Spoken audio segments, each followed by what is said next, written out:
Kasako Media, tunaangazia maisha, tunaandika kesho. Obadia Mpenzo mwenye umri wa miaka 22, mkazi wa kitongoji cha Maji Moto, kijiji cha Nanyala, ilani Mbozi, mkoani Songwe, anashikiliwa na jeshi la polisi akituhumiwa kumbaka na kumjeruhi bibi yake mwenye umri wa miaka 80. Kamanda wa polisi mkoa wa Songwe Agustino Senga amekiri kumshikilia mtuhumiwa. Akizungumza na Mwananchi, mwenyekiti wa kijiji cha Nanyala Manendo Mwambunga amesema tukio hilo lilitokea usiku wa Disemba 8, 2025.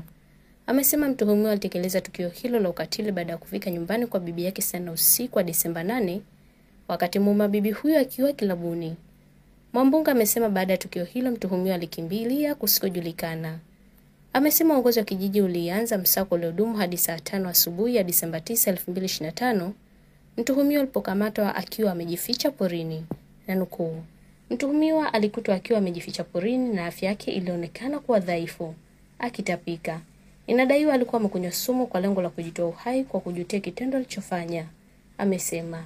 Nikusihi mtazamaji wa Kasako Media, kwa update zaidi unaweza kutufuatilia kupitia mitandao yetu mbalimbali ya kijamii ambapo Instagram na Facebook ni Kasako Media.